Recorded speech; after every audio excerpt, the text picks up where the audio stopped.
በትድል ይኖራል ያስባሉ እውነት ነው ለበረንዳ አምፖሎች ማለት ነው የበረንዳ አምፖሎች ቤታቸው ውስጡ ላይ እንትን ብለው ውስጣቸው ባዶ ሆኖ ቤታቸው አካባቢ ለሚጠየቁ ጥያቄ ምላሽ መስጠት የማይችሉ ነገር ግን ለውጭ ደግሞ በጣም ደግና ቸር መልካም ይመስሉ ለቤተሰቦቻቸው በጣም ጀነረስ የሆኑ ለሚስቶቻቸው ለባሎቻቸው ደግሞ ንፉግ የሆኑ ሰዎች አሉ እውነት ነው እነዚህ ሰዎች ይገባኛል እኮ ከመከፋት እኮ ነው ሰው እኮ ሄዶ ውጤት አገኛለሁ ብሎ እኮ ነው ከመጨነቅ ነው እዚህ ውስጥ የሚገባው ስለዚህ እኔ ኮሙኒኬሽን ችግር ነው ዞሮ ዞሮ ኮሙኒኬሽን ላይ በጣም መስራት አለባቸው ጓደኝነት ነው እኮ ትዳር ስለዚህ ዛሬ ስንት ሰው ነው ከሚስቱ ጋር ጓደኝነት ያለው ስንት ሰው ነው ከባሉ ጋር ጓደኝነት እኮ በጣም እረህ ያለው ውስጡ ጓደኝነታቸውን በጣም ብዙ ሰዎች ሲጥሉ ይሄ ነገር ይፈጠራል ጓደኝነት ለኮሙኒኬሽን በጣም ወሳኝ ነው ኮሙኒኬት ለማድረግ በየቀኑ ያሉትን ነገሮች እየፈታን ለመሄድ አንዳችን ሰርቭ ለማድረግ በጣም ነው የሚጠቅመን ስለዚህ እንዳልከው ነው ገባ አንዳቸው በትክክል ኮሙኒኬት የማያደርጉበት ሁኔታ ይፈጠርና በቃ ግድ የለሽ ይሆናል ከዛ ከባሊ በላይ ከሚስት በላይ የምታፈቅረው ከሚስት በላይ የምትወደው የምትቀርበው ደግ የምትሆንለት ነገር ይፈጠርብሃል እኔ ደግሞ ለሷ ከማድረግ ለምን እዚህ መንገድ ላይ ያልበትነው የሚል ሰው ይፈጠራል እና ይሄ ትክክል አይደለም ገባ ህይወቷን ራሷን አካሏን ስጋዋን መስዋዕት ሆና ይሁሉ ልጅ እየወለደችለት አጠገቡ የምትኖረውን ሚስት በዚህ አይነት ልክ ማየትና በንፉግነት ትሪት ለማድረግ መሞከር ዞሮ ብሶት ይፈጥራል ያ ብሶት ደግሞ ነገሩን ወደ ውጭ አውጥተው እንዲበትኑት ያደርጋል አሁን ጥያቄ የለውም እንዳልከው ነው ግን ዞሮ እንደሱም ቢሆን ባለሙያ ማማከር ነው የሚሻለው የእምነት አባቶቻቸውን በጣም በቅርባቸው ያሉትን ትልልቅ ሰዎች ጠርተው የእምነት አባታቸውን ሄደው ማማከር ቢችሉ ጥሩ ነው አምጥተው 9 ቤተሰብ ተሰብሰቡ መነግራችሁ ነገር አለ የልጃችሁን ጉድ ብለው ዝርግፍ እና ተሰብሰብ ብሎ ሚዜዎችን ጠርቶ ዝርግፍ ከዛ ወሬ ይሆናል ሀሜት ይሆናል ከዛ አንድ የተሰማበት ሰው ላይ የሚፈጥርበት ደግሞ ኔጌቲቭ የሆነ ኢነርጂ ነው ጥላቻ ነው ንዴት ነው ብስጭት ነው አሳልፎ ሰጠኝ የሚል ነገር ይፈጠርና ግንኙነቱ እየተበላሸ እንዲመጣ ያደርጋል ስለዚህ ዞሮ ማድረግ ያለባቸው ግንኙነታቸውን መስራት አለባቸው ተግባቦት ላይ መስራት አለባቸው አሁን በጣም በዚህ አጋጣሚ አድማጮች እንዲያደርጉት የምፈልገው ነገር ባሎች ከሚስቶቻቸው ሚስቶች ከባሎቻቸው ጋር ያላቸውን ጓደኝነት አንድ ጊዜ ቆም ብለው ቼክ ያድርጉ ቁጭ ብለው ካወሩ ስንት ጊዜያቸው ነው እጆቿን ከያዛት ስንት ጊዜው ነው አይኖቿን እያየ ካወራት እንደሚወዳት ከነገራት ስንት ጊዜው ነው በትክክል አሁን ምን ላይ ነው ያለችው ምን ላይ ነው ያለው ባሏ እስቲ ምንድነው የሚሰማት የሚለውን ነገር ማየት በጣም ጥሩ ነው እሱ ግንኙነት አንዱን ኢግኖር ሲያደርገው አማራጭ የለውም የሚያወራው ሰው መፈለጉ አይቀርም ስለዚህ አንዳቸው ያላቸው ቅሬታ ካለ እዛው እየገደሉ እያስተካከሉ እየፈቱ ችግሮችን እዛው እየተነጋገሩ እያስተካከሉ የሚሄዱበት እድል ይፈጥራል ግንኙነታቸው ካለ አሁን ችግሩ ምንድነው ግንኙነቱ የለም እንነጋገር ዘርባ ያንቺ ደግሞ ወሬ ታበዣለሽ እንነጋገር አንድ ጊዜ ታይም ስጪኝ እኔ ወሬ አልፈልግም ከሆነ ግን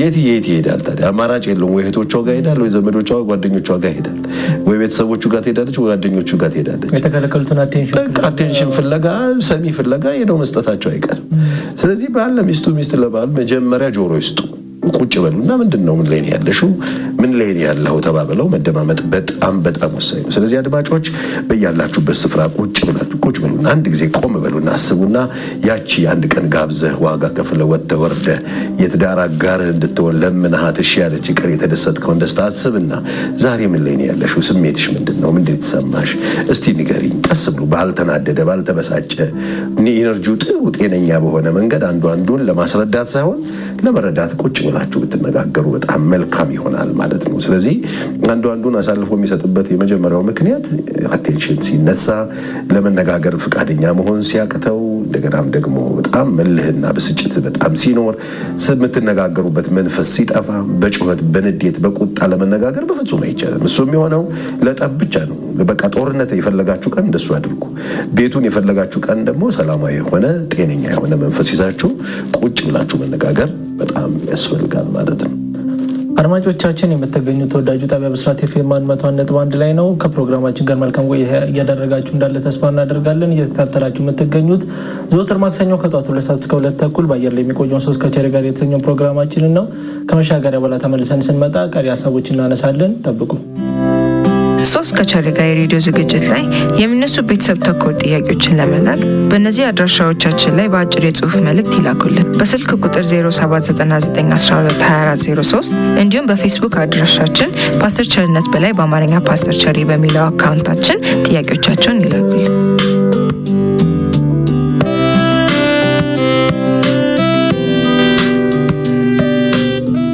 ከመሸጋገሪያ በኋላ ተመልሰን መተናል። አድማጮቻችን ባሉን ቀሪ ደቂቃዎች ደግሞ ሌሎች ሀሳቦችን እናነሳለን። ፓስተር እንግዲህ ያው ደቂቃችንም እየሄደ ስለሆነ ማጠቃለያ ሀሳቦችን እናንሳ። በተለይ መነሻችን ላይ ትዳር አሳልፈን መስጠት ምን ያክል እንግዲህ ሰፊ እንደሆነ ከራሳችን እጅ አሳልፈን መስጠት አንዳንዴ ቅድም ከመሸጋገሪያ በፊት እንዳልነው አቴንሽንን ፍለጋ ሊሆን ይችላል። ግን አሁን ሁለቱም ናቸው አንድ ቤት ውስጥ የሚቆዩትና አንዱ ለሌላው ምን አይነት እገዛ ያድርግ፣ በተለይም ደግሞ ቤታቸውን አሳልፈው ላለመስጠት ምናልባት በእንደዚህ አይነት ጉዳይ ላይ በቋፍ ላይ ያሉ እሱን በልና እንውጣ። በጣም ጥሩ።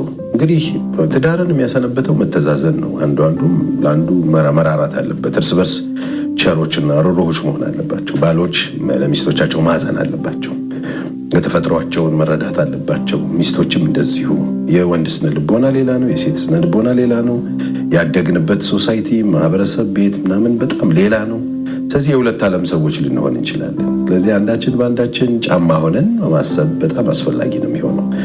ብድግ እያለን ብቻ ዝም ብሎ ኢሞሽናሊ የተበሳጨን የምናደርገው ነገር ዋጋ ያስከፍለናል። በተለይ ተጋብተን ልጆች ካፈራን በኋላ ቤተሰብ ከመሰረትን በኋላ ቤት ውስጥ ከኖርን በኋላ ብዙ ነገር ከሆነ በኋላ እንደው የማይሆኑ እፍርቶችን ማቆም ጥሩ ነው። እኔ እፍርታምነት ነው የምለው። ገባ ባልና ሚስት ሆነው መኖር ከጀመሩ በኋላ አንዳቸው በአንዳቸው ላይ ያላቸውን ፍቅርም አክብሮትም አንዳቸው ለአንዳቸው ያላቸውን ርህራሄም የሚያጠፉት ከሆነ ለራሳቸው ያላቸውን ክብር ነው የማየው እኔ። ምክንያቱም ባል የሚስት አካል ነው፣ ሚስት ደግሞ የባል አካል ናት። መጽሐፍ የኔ እግዚአብሔርን ቃል ነው ማስተምረው፣ ሁለቱ አንድ ስጋ ናቸው ነው የሚለው። ስለዚህ ባሎች ማለት የሚስቶች ማለት ናቸው፣ ሚስቶች ደግሞ ባል ማለት ነው። የትኛው ሰው ነው ዛሬ የሆነ አካሉ ላይ የሆነ ቁስል ቢወጣበት ያንን ቁስል እየወጣ መንገድ ላይ ለኃላፊ አግዳሚ ማሳየት ይፈልጋል ወይ? ገባ ታክሞ የሚድንበትን እድል ተማክሮ አውራጣት ቢያመው አውራጣት ሰውነት በሙሉ ነው የሚታመመው እኮ። በቃ ሰውነት ሁሉ ኮንሰርን አለው።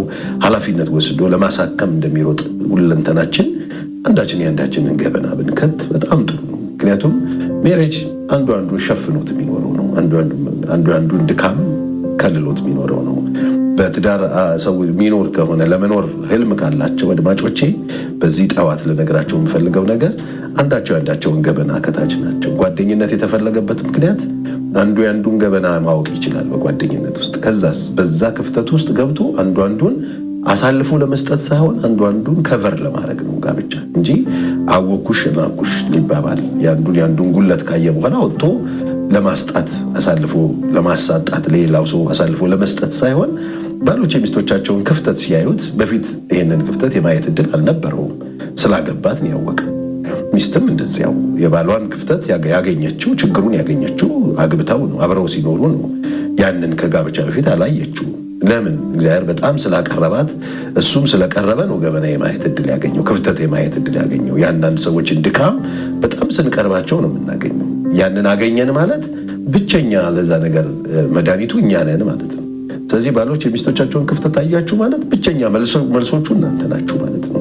ሚስቶችም የባሎቻቸውን ክፍተትና ደካማ ጎን ሲያገኙ ያ ማለት ሚስቶች በቃ ከቨር የሚያደርጉት ነው ማለት ነው እንጂ እንዴ ጎዶሎ ነገር አገኘው ብሎ አሁን አውጥቶ መስጠት አይደለም። በነገራችን ላይ እንዲህ ነገር እርግማን ነው የሚያመጣው። አንድ የመጽሐፍ ቅዱስ ታሪክ ምናልባት እንደው ይቅርታ አድርግልኝ፣ ይህ ቦታ ይፍቀድ አይፍቀድ እርግጠኛ አይደለሁም። በኋላ ከመሴ ጋር እንነጋገራለን። መጽሐፍ ቅዱስ ላይ ኖህ የሚባለው እንግዲህ ዓለምን በሙሉ በውሃ ስትጠፋ እግዚአብሔር ታስታውስ እንደሆነ ትልቅ ስራ የሰራ ሰው፣ መርከብ የሰራ ሰው፣ እግዚአብሔር ጻድቅ ተብሎ የተጠራ ሰው ነው። ይህ ሰው ዞሮ መርከቡን ያው እንስሶችን ሁሉ አትርፎ የወጣ ሰው በጣም ወሳኝ ሰው ነው። እንግዲህ እሱ ሰው ከዛ በኋላ ከጥፋት ውሃ በኋላ ወይን ተከለ፣ ከዛ ወይን አደገለት፣ ከዛ ወይን ጠጅ ጠመቀ፣ ከዛ ጠጣ፣ ከዛ ሰከረ፣ ከዛ እርቃኑን ተጋደመ፣ ወደቀ ይላል ድንኳን ውስጥ ወደቀ። ከዛ ልጆቹ መካከል አንደኛው ልጅ መጣ፣ ካም የሚባለው ልጅ እና አባቱን ራቁትነት አየ ይላል። ከዛ ወዲያው እንዳየ ሮጦ ሄዶ ለወንድሞቹ ተናገረ ይላል። እና ምን ሊያመጣ እንደሚችል ልነግርህ ፈልጌ ነው። በዛው ቅጽበት እሱ ብቻ ነው ያየው። የመጀመሪያ ተመልካች እሱ ነበር። ሽፍን ቢያደርግለት ይችል ነበር። ካምና ያፌትና ሴም የሚባሉት ልጆ ወንድሞቹ ጋር ሄዶ ሲነግራቸው የአባታቸውን ራቁትነት ላለማየት ሸማ ይዘው ወደኋላ ሄደው የአባታቸውን ራቁትነት ከለሉት ይላል።